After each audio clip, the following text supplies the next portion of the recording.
우리에게 주시는 하나님의 말씀은요, 오직입니다. 저와 여러분이 오늘부터 그리스도로 오직하면 되겠구나, 하나님만 오직 믿으면 되겠구나, 성령님만 오직 믿고 의지하면 되겠구나 라는 결론을 얻으신다면 하나님께서 저와 여러분의 인생에 역사하기 시작하실 줄 믿습니다. 그래서 진짜 하반기를 시작하는 7월 첫째 주에 정말 오직의 결론 내고 하나님 앞에 나아가는 저와 여러분 되길 바랍니다. 근데 정말 신앙생활 하시면서 여러분은 이런 생각 한 번쯤 해보셨을 것 같아요. 저도 그랬는데요. 정말 하나님이 창조주 하나님이 맞고 전지전능한 하나님이 맞다면 정말 하나님만 잘 믿으면 되는 거 아닙니까, 여러분? 그런 생각 저 많이 했거든요. 그러면서 진짜 하나님만 잘 믿어야지. 그래서 내가 신앙생활 하면서 조금만 돼도 계산이 빠르니까 하나님 열심히 믿으면 내 인생 끝나겠는 거죠. 안 그래요, 여러분? 아니, 그냥 인간적인, 진짜 내가 하나님을 믿고 하나님이 전지전능하시고 창조주가 맞다면 맞는 말이잖아요. 그런데 저는 그래서 열심히 하나님을 오직 한번 믿어보려고 열심히 교회 다니고 열심히 막 헌신 봉사하고 그랬던 적이 참 많았던 것 같아요. 그런데 그거 하다가 잘 성공했으면은 제가 여러분 못 만났을 수도 있는데 그건 아니고, 그렇게 해서 했으면 잘 돼야 되는데 항상 한계에 딱 부딪히더라고요. 왜 그랬을까요, 여러분? 왜 그 오직의 믿음이 오직 맞거든요. 제 마음은 진짜 진실한 거 맞아요. 정말 그 어린 마음에 하나님 제대로 믿어서 제대로 축복받고 좀 멋지게 살아보자 막 이런 마음도 있더라고요. 아니, 기왕 사는 거 하나님 자녀는 꼭 뭐 힘들고 어렵게 살아야 돼요? 맞죠? 하나님 믿으면서 하나님 자녀답게 멋지게 살아야 전도도 될 것 같고 나도 좋고 다 좋잖아요. 누이 좋고 매부 좋고. 근데 이상하게 안 되더라고요. 왜 안 될까요, 여러분?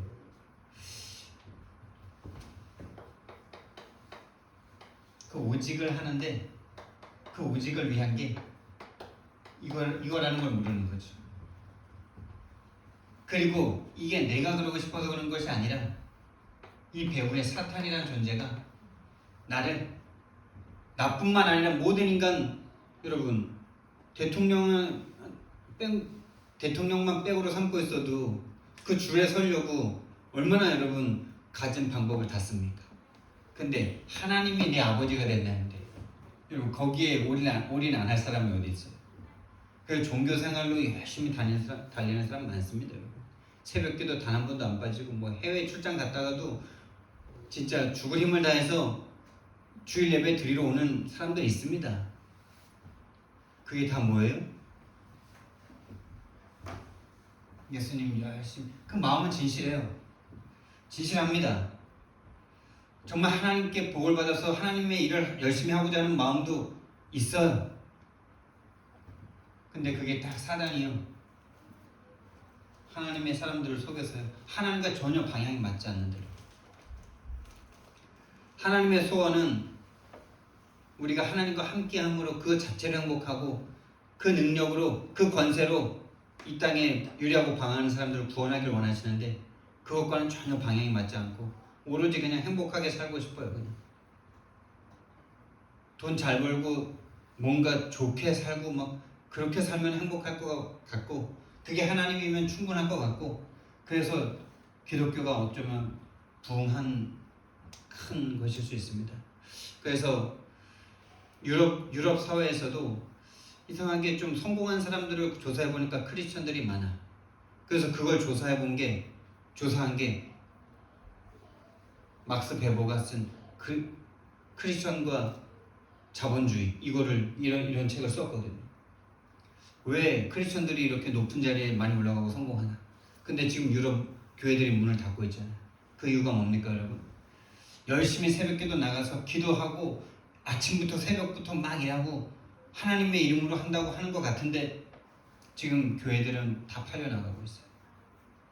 그 토마스 선교사를 보냈던 그 영국 교회는 지금 완전 문을 닫고 있어요. 360일 배후에 사탄이 딱 숨어 있습니다. 하나님, 네가 하나님 되면 된다, 이 마음을 계속 심습니다. 그 하나님을 이용하다 결국 하나님 머리 꼭대기에 올라가죠. 그래서 그 사람이 가장 좋아하는 그거 딱 건드리면 시험 됩니다. 너 그거 복음 아니야? 이러면 시험 들어. 너 그거 지금 믿음 아니야? 너 그거 지금 360일이야? 이러면요 시험 들어. 왜 시험 들까요?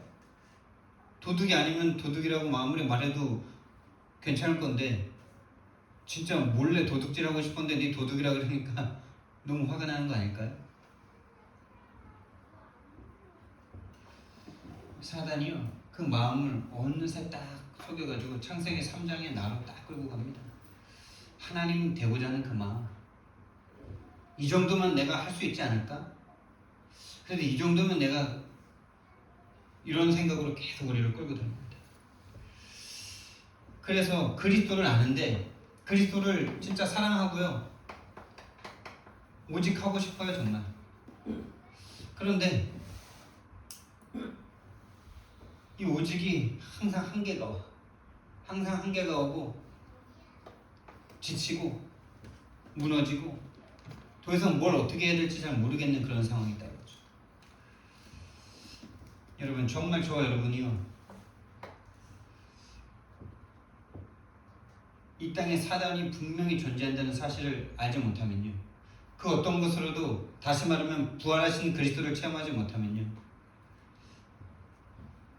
정말 그리스도를 체험하지 못하면요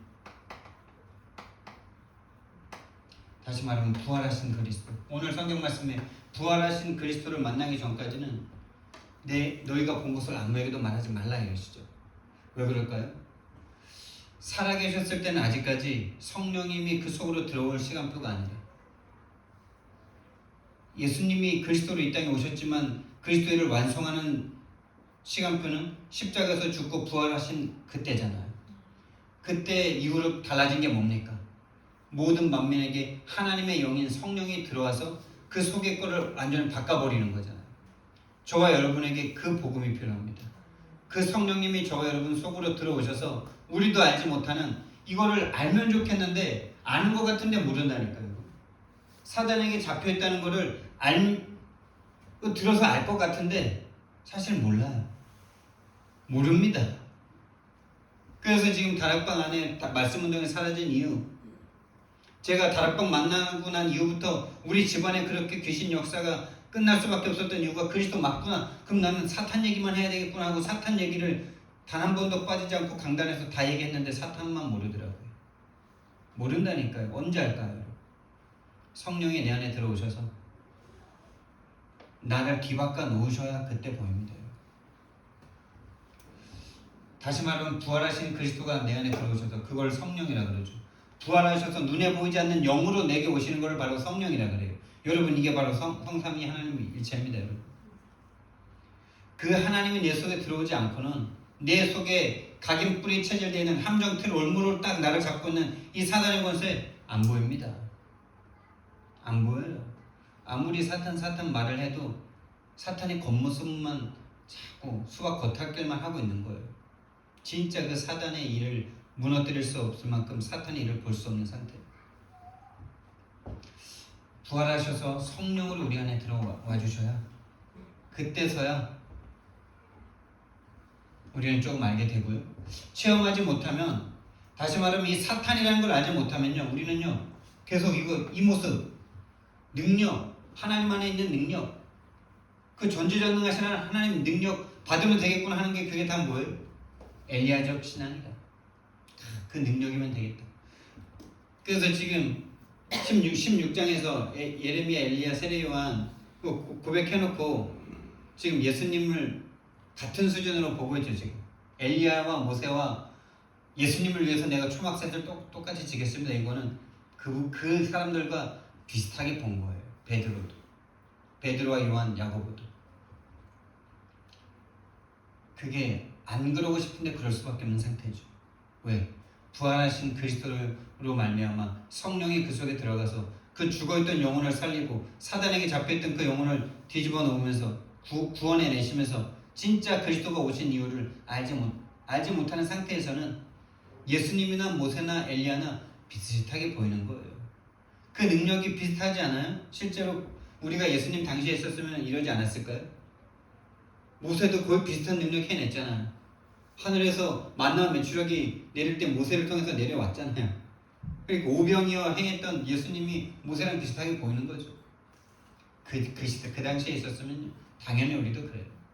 그 예수님을 온 인류의 죄를 구원하기 위한, 죄를 해방하기 위한, 그 원죄를 해결하기 위한, 다시 말하면 사단의 권세를 박살내기 위한 하나님이 인간의 몸을 입고 오셨다는 그 성육신의 비밀을 그 누가 알 수 있습니까? 절대 모릅니다.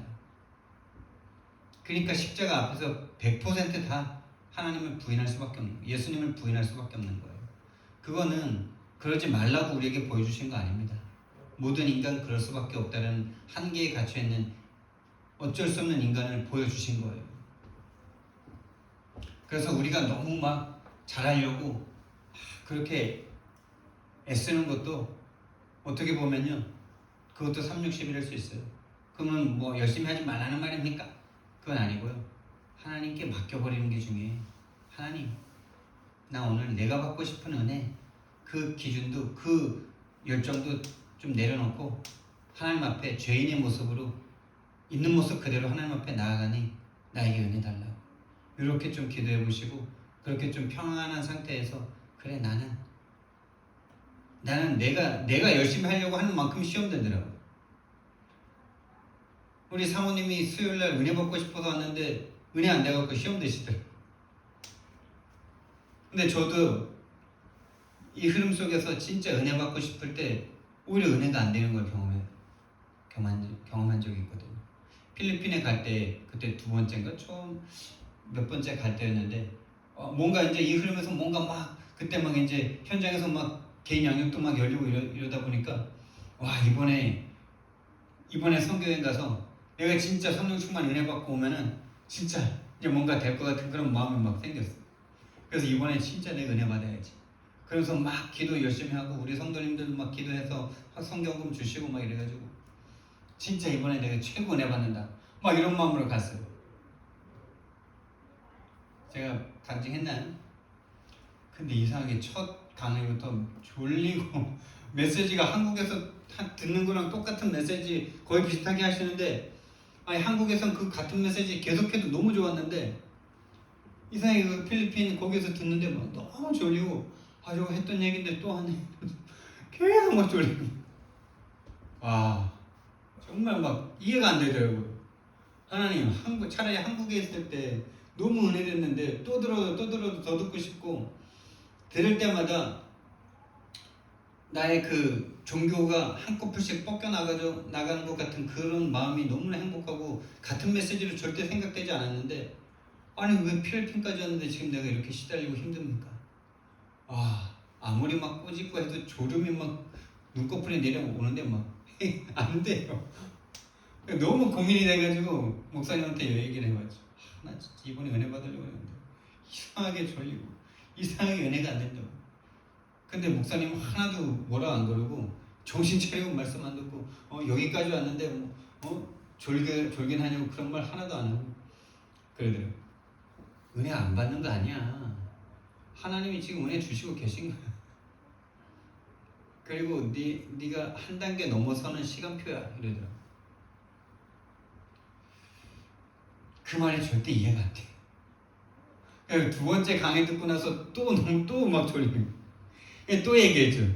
왜 이렇게 나는 은혜가 안 돼요?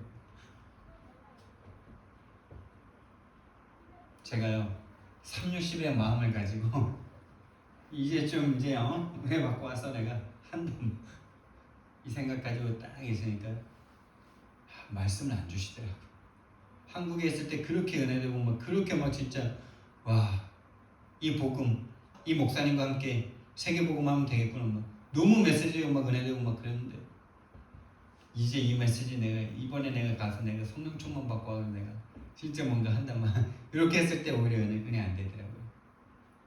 여러분, 너무 은혜 받고자 하는 그러니까 그 마음이요, 그럴 수도 있다는 말이에요. 그냥 여러분이 이 자리에 와서 예배 드리는 것 자체로 감격하고 계셔야 돼요. 하나님이 나를 은혜 주셔서 이 자리에서 하나님 앞에 예배 드릴 수 있도록 나를 하나님의 자녀 삼아 주신 것을 이미 은혜가 되고 계셔야 돼요. 그 사람에게 하나님이 이미 은혜 주신 거고 하나님의 말씀이 임할 줄 믿습니다. 그래서 엘리야로 갈 수밖에 없어요. 사탄을 모르면, 사단이라는 이 유일한 문제를 모르면 엘리야로 갈 수밖에 없어요. 하나님의 능력보다 더 큰 능력이 어디 있는데? 그 정도 능력이면 뭐 다 할 수 있죠. 그런 믿음 한 번 안 생겨보셨어요? 나는 수련회 가서 은혜 받을 때마다 그런 믿음 갖고 오더라고. 이야, 이 하나님 믿음인지. 이야, 내가 지금까지 신앙생활을, 종교생활을 열심히 좀 들여가지고 내가 응답 못 받았는데 앞으로 내가 정신 차려가지고 더 최선을 다해가지고 하나님의 그 능력 내가 받으면 내가 할 수 있다. 나중에 돌아봤더니 그게 다 3,6,11을 엄청 강화시킨 거더라고, 교회가. 그럴 때마다 열심히 해가지고 한 3년 지속하다가 낙심되고, 처음엔 뭐 3년도 안 가죠. 처음에는 한 달, 수련회를 거듭할수록 2달, 3달, 4달, 좀 더 큰 은혜 받으면 1년, CCC 만나서 몇 년 갔습니까 그때? 그래도 꽤 오래 갔죠. 군대 3년까지, 2년 반까지 그때 은혜가 지속됐으니까 한 6년 갔죠. 5, 6년. 다락방 만나서는 13년. 처음에 예수님 만났을 때 3년. 엘리야 반드시 한 게 옵니다. 엘리야, 예레미야, 내가 사랑을 그래서 그런가? 예수님처럼 내가 이웃을 내 몸처럼 사랑해야 되는데 난 왜 이렇게 사랑하고 싶은데 내 마음에는 진정한 사랑이 안 올라오는 걸까? 나 자신을 자책하고 막 진짜 나 자신을 막 어떻게 해도 안 돼. 그냥 진짜 간사한 인간들 쳐다보는데 진짜 막 살인욕구 올라오는데요. 도저히 안 되더라고요. 근데 나는 신앙생활 안 되나 보다 이렇게 생각했죠. 세례비만 바르게 살고 싶은데 그것도 힘 있을 때만 가능하죠. 내 이익에 문제 오면 나를 누가 기분 나쁘게만 하면 마음속에 이미 살인 다 하죠. 미워한 그 자가 이미 살인하였느니라. 그리고 오늘 한 분이 더 나오죠. 모세. 모세 엄청나죠. 모세보다 더 큰 사람이 없다 그러잖아요. 성경에서도. 인간이 낳은 사람 중에 모세보다 더 큰 사람이 없다. 이걸로도요 안 되는 문제인 이 사단의 문제를 알지 못하면 이렇게 갈 수밖에 없죠. 그리스도를 붙잡고 예수님을 붙잡고 이거 추구할 수밖에 없어요. 부활하신 그리스도께서 성령으로 내 안에 들어오시지 않고는요 그렇게 갈 수밖에 없습니다. 아니면 어쩌면요 성령님이 우리를 끌고 그걸 보여주실 수도 있는 거죠. 우리에게 지정의를 가지고 진짜 너 자신을 부인하고 그리스도를 따를 수 있는 사람으로까지 만들기 위해서 성령이 우리를 이끌고 이 속으로 들어갈 수도 있어요. 진짜 네 모습을 보라. 안 그래요? 봐야지 우리가 진짜 불가능함을 알지. 내가 예수님을 부인할 수밖에 없는, 진짜 저주하고 맹세하고 부인할 수밖에 없는, 진짜 하나님 떠나 죄와 사단에게 죽어버린 나 맞구나 라고 베드로가 인정해야 거듭나죠.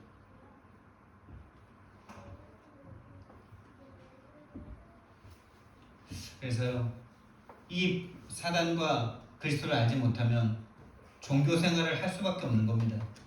그래서 우리는 지금 종교생활을 하고 있는 분들을 정죄해서는 절대 안 돼요. 왜요? 그런 분들도 진실하게 지금 하나님을 믿고자 최선을 다하고 있는 중이거든요. 다락방에 있는 분들도 마찬가지. 우리가 알고 있는 모든 교회를 다니는 분들 마찬가지. 그분들도 그러고 싶어서 그런 거 아닙니다. 우리가 그랬던 것처럼, 제가 그랬던 것처럼 그저 최선을 다해서 하나님을 믿고 싶었을 뿐이에요. 그게 사단의 교사가 360이라는 것을 모르고 있을 뿐입니다. 그래서 우리는요 그분들을 진짜 섬기고 함께 해야 할 그런 사명이 있는 줄 믿습니다. 종교생활의 끝은 정신문제 올 수밖에 없어요. 정신문제 옵니다. 문제 사건 만날 때마다 그것 때문에 죽어버릴 것 같습니다. 그게 심해지면 우울증으로 가는 거 아닌가요? 또 그게 반대로 채워져서 너무 기뻐. 그게 심해지면 조증으로 가는 거 아닌가요? 조울. 하나님 아닌 어떤 것을 딱 숨기고 있는 그 상태는요, 정신 문제가 이미 와 있는 상태죠. 아담과 하와가 하나님을 떠난 순간 정신 문제가 이미 와 있는 상태잖아요. 그게 그 문제를 통해서 드러났을 뿐이에요. 그 문제 때문에 정신 문제 오는 거 아닙니다. 이미 정신 문제 속에 하나님을 믿지 못하는 상태 속에 있다가 그 문제가 딱 드러나니까 그 문제에 딱 사로잡히는 결과를 봤을 뿐이에요.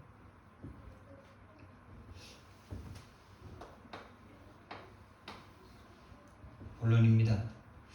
그래서 우리는 왜 오직입니까? 왜 오직이냐? 유일한 문제니까. 유일한 문제인 걸 못 보고 오직한다. 그거 자체가 동기입니다, 여러분. 유일한 문제가 안 보이는데 오직 내가 하나님만 최선을 다해서 섬기겠다. 진실하다니까요. 진짜 그 마음 선하다니까요. 근데 그 마음 뒤에 사단이 도사리고 있다는 건 모르잖아요. 그게 처음부터 사단이 그 마음을 심었다는 건 모르잖아요. 하나님만 붙잡고 오직하면 되잖아요, 진짜. 안 돼요? 아니, 불신자들도 만배기도 하고 이래가지고 소원 성취하는데 살아계신 하나님이 40일 금식기도 하는데 소원 안 들어주겠어요? 류 목사님은 그러시잖아요. 40일 금식기도 하니까 죽을까봐 응답 하나 주니까 그거 갖다 그냥 좋아서 날뛴다고. 죽을까봐 안 주면 안 되니까 그냥 준 건데. 진짜 사랑하는 하나님의 사람들은요, 무응답으로 다 하시는 시간표가 있는 거예요. 유일한 문제는 영적 문제입니다. 영적 문제란 말은, 유일한 문제란 말은 인간이 도저히 해결할 수 없는 문제를 말하는 거예요. 인간이 해결할 수 없어요, 여러분. 절대 해결할 수 없는 문제가 유일한 문제, 영적 문제입니다, 여러분. 인간이 어떤 노력도 어떤 능력으로도 해결할 수 없는 문제. 근데 이 인간이 절대 해결할 수 없는 문제가 내가 선택한 적이 없어. 내가 원한 적도 없어. 여러분, 내가 선택하지도 않았고 원하지도 않았는데 와 있는 문제를 뭐라 그래요? 내가 원하지 않았어. 내가 선택하지 않았어. 근데 태어나 보니까 내가 안진뱅이로 태어났어. 근데 내가 태어나 보니까 내 척수막염을 알았어. 그걸 뭐라 그럽니까? 운명. 여러분, 이거 부인하고 싶은 마음 막 올라오죠.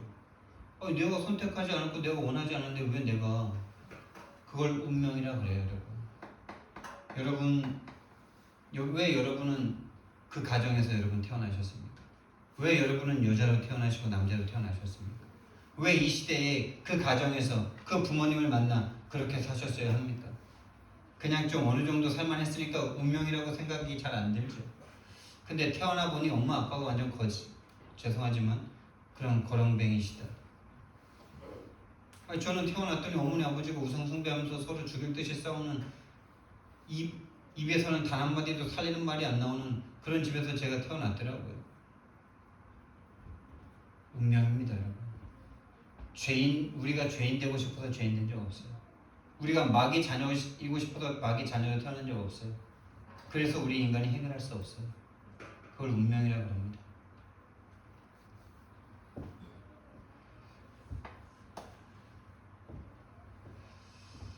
그 모든 인간이 하나님을 떠난 상태로 출발했습니다. 아담과 하와가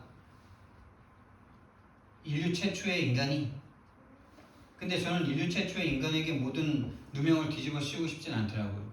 신앙생활을 하면서 진짜 신학 공부를 하면서 보니까 내 속에 완전 아담 하와 그대로 있더라고요.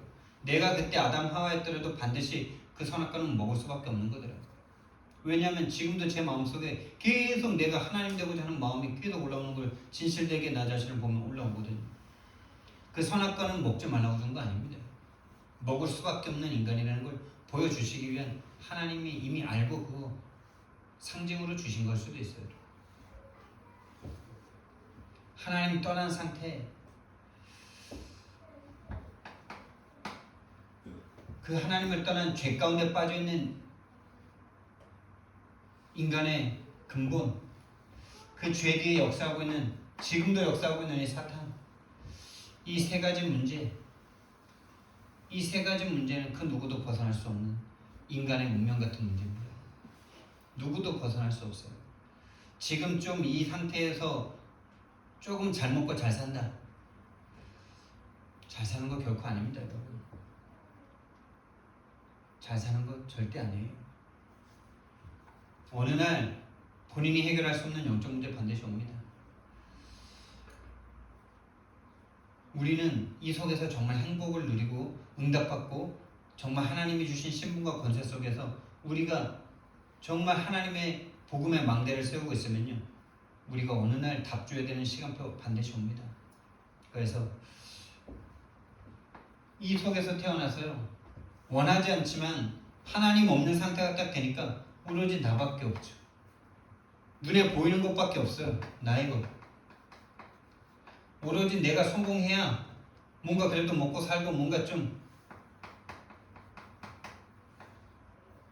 행복할 것 같아. 이것밖에 없어요. 이게 좋은 것 같은데 하나님은 이런 걸 우상이래요. 이것을 위해서 비는 모든 행위, 빌진 않지만 뭔가 의지를 가지고 이거를 더 강화시키려는 그런 마음, 그것 자체가 모든 게 우상. 그 우상이 문화화돼 버렸어요. 그래서 모든 사람이 그렇게 사니까 이상하게 생각되지 않아. 어색하지 않아. 그게 정상이고 그게 맞는 것 같아. 왜? 다른 사람이 다 그렇게 사니까.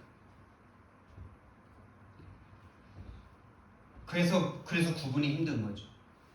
모든 사람이 다 그렇게 하고 있으니까 그게 이상하게 생각되지가 않아. 영적인 눈을 뜨기 전에는 절대 안 보입니다. 근데 이 속에 빠져서는요, 반드시 하나님 아닌 다른 우상은요, 반드시 그 한계를 가져오고, 귀신은 좋은 걸 주고 더 큰 걸 가져가기 때문에 정신 문제가 오게 돼 있어요. 정신 문제가 오기도 하고 육신 문제가 먼저 오기도 해요, 여러분. 우리 집안은 좀 정신 문제 이미 와 있는 상태지만은 육신 문제가 심각하게 오니까 정신 문제로 싹 끌려 들어가더라고요. 그러니까 아니, 멀쩡한 자식들이 감기가 걸려도 약을 먹이면 나야 되잖아. 안 나. 안 낳고 울어 제껴 계속. 고열로 막 올라가고 막 빌어내고 무당 불러와서 뭐 이렇게 푸닥거리 해내면은 나. 여러분, 근데 그 정도도 이미 정신문제, 정신적으로 엄청 시달릴 건데 그렇게 해도 안 낫는 병이 있다고 와버리면 아무리 해도 병이 안 나. 완전 정신적으로 완전 진짜 돌아버리는 거죠. 그러니까 내가 무당 돼야 되겠다는 각오까지 할 수밖에 없는. 그래서 저는 지금 무당된 그런 형님들 지금 다시 다 찾아갈 건데요. 원주에 어디 있다는데요. 수소문 하면 연락 나오겠죠. 연락처.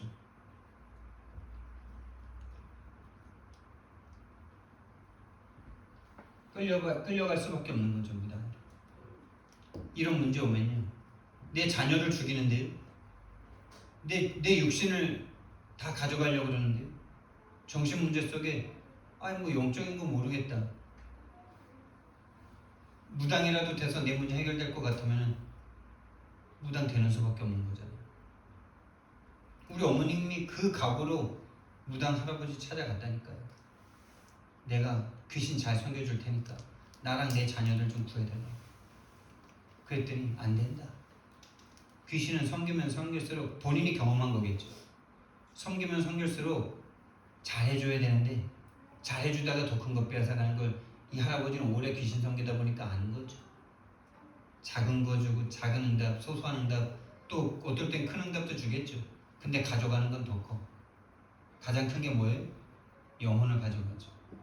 그러니까 살아있는 동안에도요, 무당들 늙고 병들면요 다 귀신 떠나갑니다. 그 노후가 아주 비참해요. 그런데 그 무당의 길을 갈 수밖에 없는 거예요. 왜요? 이런 걸로 사로잡으니까. 어머님이 그런 마음을 가지고 가는데 안 된다. 업이다 생각하고 그냥 사는 게 오히려 낫다 이럽니다. 무당의 길로 들어오면은 더 비참하다는 걸 할아버지가 알고 그런 말 해준 게 얼마나 감사합니까? 그 할아버지는 그 말 해줘가지고 본인도 구원받으셨잖아요. 솔직하게 말해주셔가지고. 만약에 솔직하게 말 안 하고 귀신한테 해코지 당했을까요? 안 당했을까요? 그 말 해줘가지고. 맞죠? 너 귀신 잘 섬기고 무당돼 이러면은 귀신도 좋아했을 건데 바른 말 해줘가지고 아마 귀신이 더 해코지했을 것 같아. 그러니까 우리 어머님한테 응? 야 어떻게 그런 일이 일어날 수 있냐?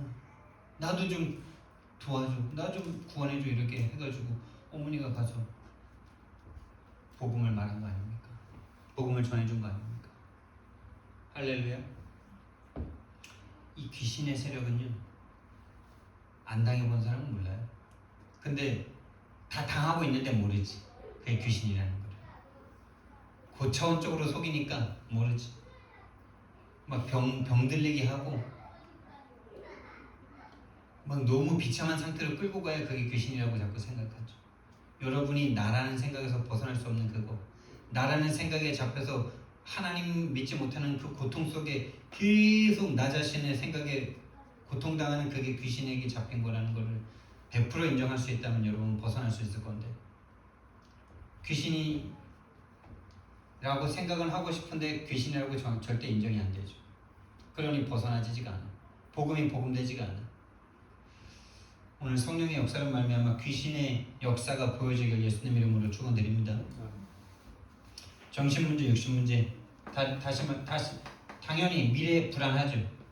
미래 문제 후대 대물림 그대로 됩니다. 여러분이 두려워하는 그거 자녀들이 두려워합니다.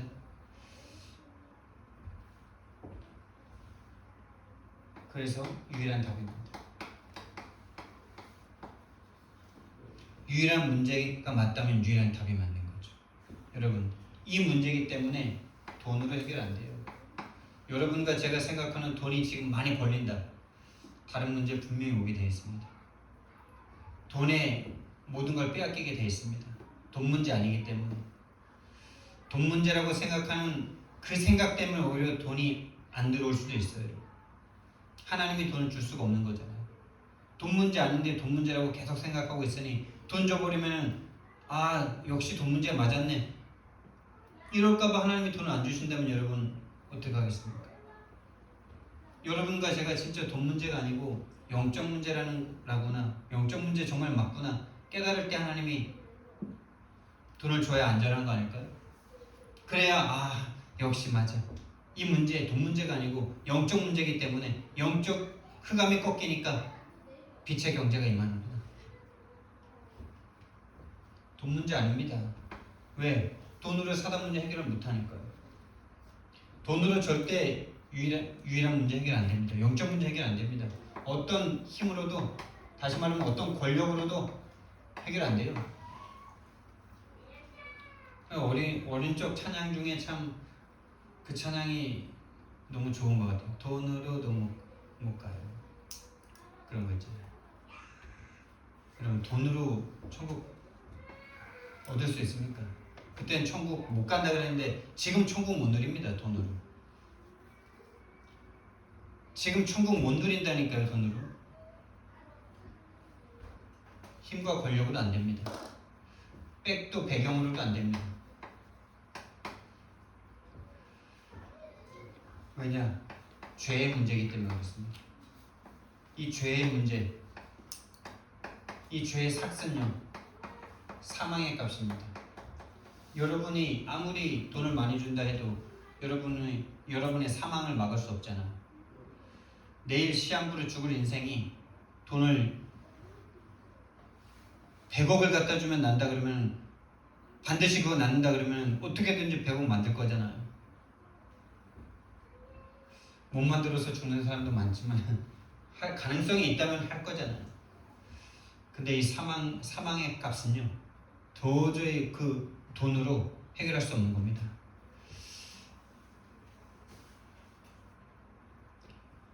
모든 걸 다 주고 생명을 빼앗는다 그러면은 말장난하는 거잖아요. 그래서 로마서 3장 23절 말씀에 모든 사람이 죄를 범하였음에 하나님의 영광을 이루지 못하더니, 로마서 6장 23절 말씀에 죄의 삭은 사망이요. 여러분, 이 죄의 삭신 사망에서 그 누구도 벗어날 수 없습니다. 이 죄를 해결하시고 이 죄의 권세를 잡고 있는 사단의 권세를 해결하실 분은 오직 한 분이시죠. 오직 하나님만 이 죄의 문제, 죄의 심판자가 되실 수 있는 유일하신 분이시죠. 죄를 죄다 아니다 말할 수 있는 유일한 분이 하나님이세요. 그래서 저와 여러분이 누군가를 죄인이다 아니다 이렇게 판단하는 것 자체가 죄예요. 그래서 형제의 눈에 있는 들보를 보지 말고 네 눈 속에 있는 티끌을 먼저 보라는 말씀도 참 그 말도 이미 이 죄 속에 있기 때문에 그런 말을 하시는 거죠. 죄이다 아니다를 말할 수 있는, 선과 악을 판단할 수 있는 것은 하나님만 하실 수 있는 것입니다. 원래. 그래서 아담과 하와가 선악과를 먹었을 때 하나님, 성삼위 하나님이 대화하시는 그 내용이 있잖아요.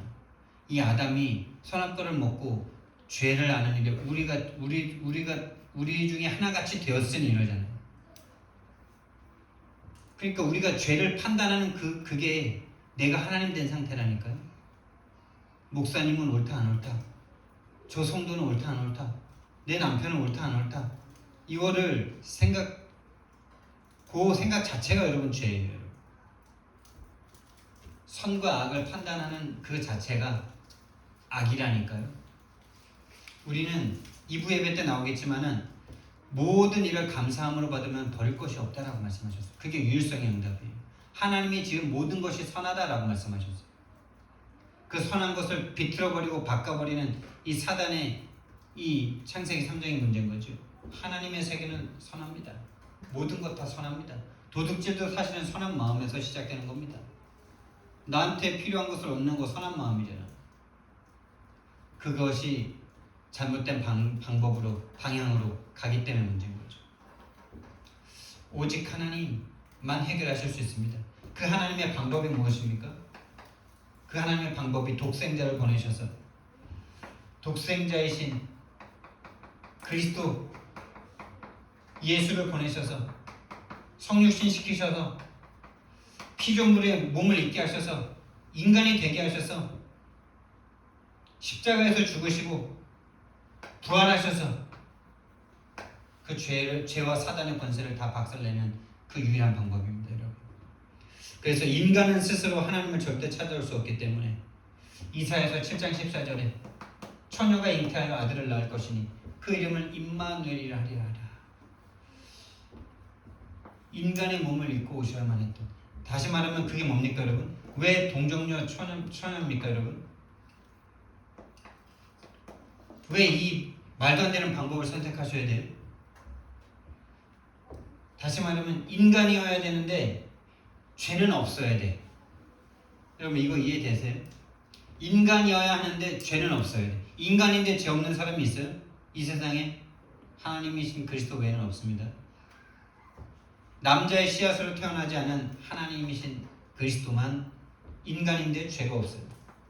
다시 말하면 인간이면서 하나님이시라는 말이에요. 이 말이.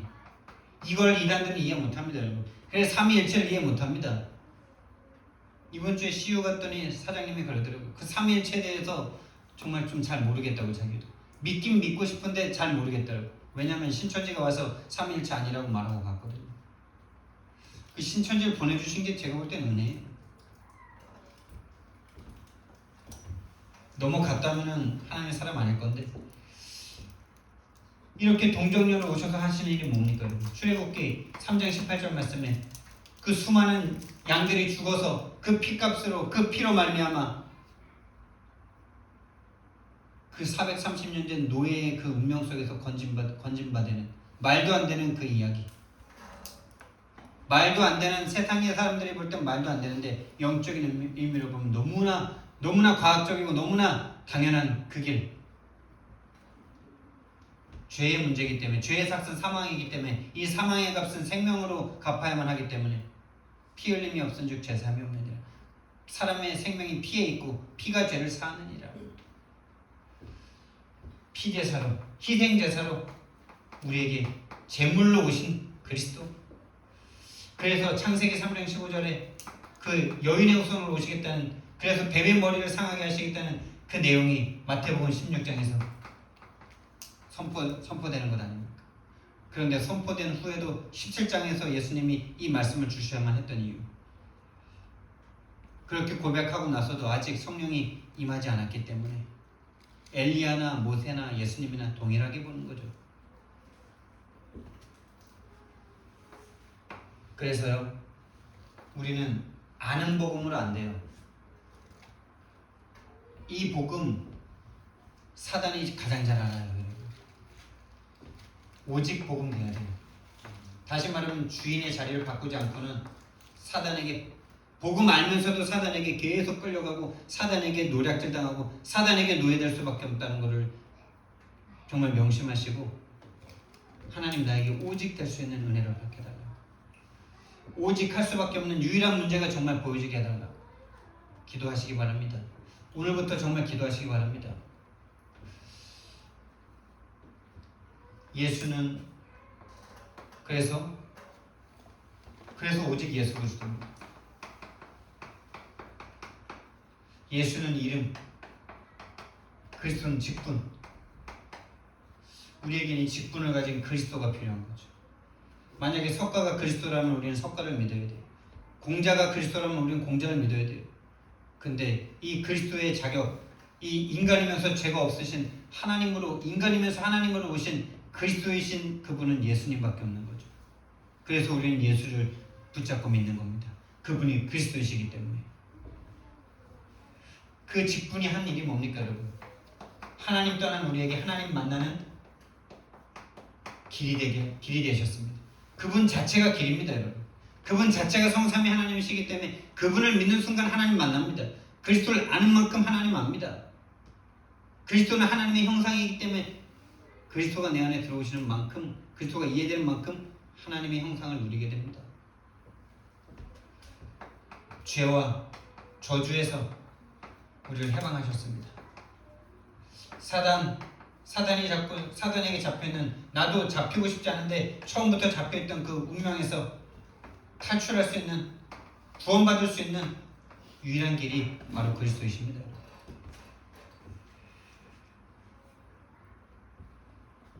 이 일은 모세가 할 수 없는 겁니다.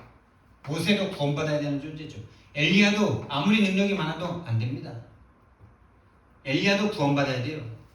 모세도 구원받아야 돼요.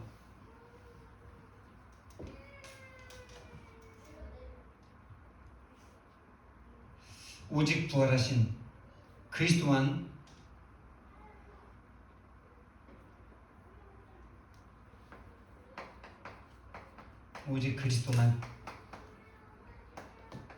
우리를 이 문제에서 해결할 수 있는 유일한 하나님인 줄 믿습니다.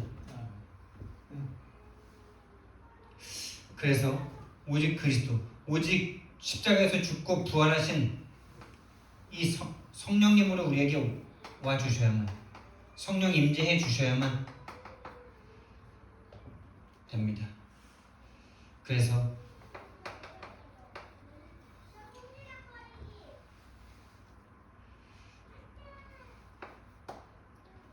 우리에게 필요한 것,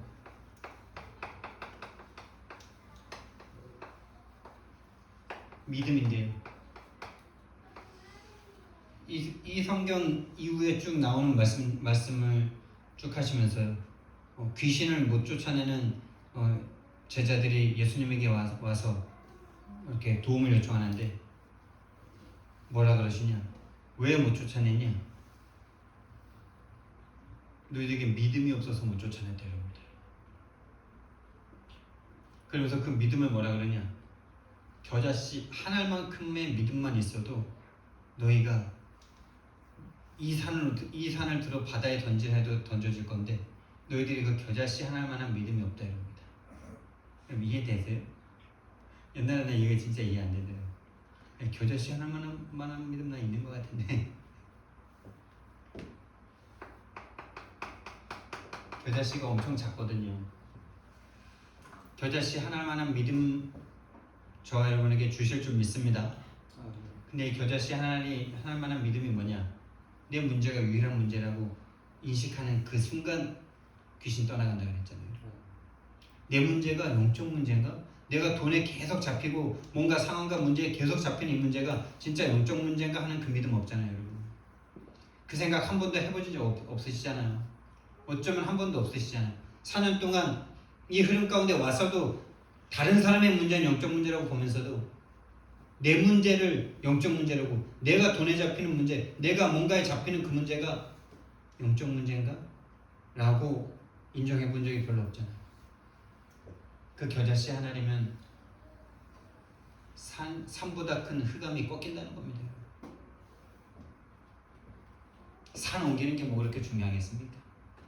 우리를 붙잡고 계속 불신한 가운데로 끌고 가는 이 사단의 권세가 꺾이는 게 그렇게 비유하신 거라고 저는 보여지더라고요. 그럼 그 믿음 생기려면 어떻게 될까요, 여러분?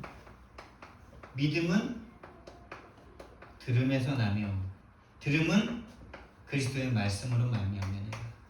이 그리스도가 왜 그리스도인지, 그래서 다시 말하면 진짜 뭐라 그럴까요? 이 유일한 문제를 본 증인의 말씀이라 해야 돼요, 사실. 진짜 유일한 문제를 보고 정말 전도가 되어지고 있는 그 전도자의 말씀 속으로 우리 계속 들어가야 돼요.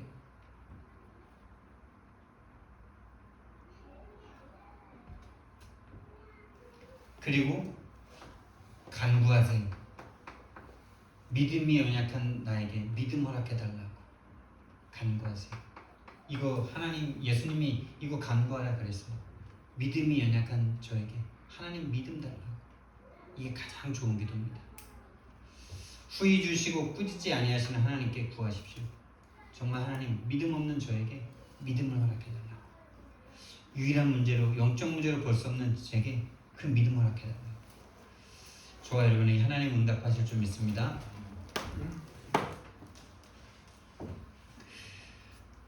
사랑의 하나님, 정말 예수님을 믿고 예수님을 알고 하나님을 믿으면서 정말 진실하게 예수님을 섬기고 싶고 하나님을 섬기고 싶고 그래서 최선을 다하며 살았는데 정말 늘 한계에 부딪히고 늘 넘어지고 늘 낙심되고 늘 의심되는 한계를 맞이할 수밖에 없었습니다.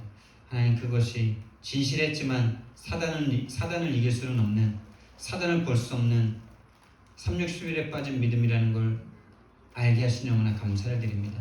하나님, 정말 유일한 문제라는 걸 볼 수 있는 오직 성령 충만 허락하여 주시옵소서. 참된 믿음 허락하여 주시옵소서. 그래서 정말 이 시대에 무너지고 있는 교회와 무너지고 있는 성도들을 정말 우리가 구원에 정말 함께 정말 하나님 이 믿음의 길로 인도하고 정말 참된 정말 하나님이 원하시는 세계복음화 할 수 있는 그 길로 들어갈 수 있도록 우리를 먼저 축복하여 주시옵소서. 감사드리며 예수 그리스도 이름으로 기도드렸습니다. 아멘.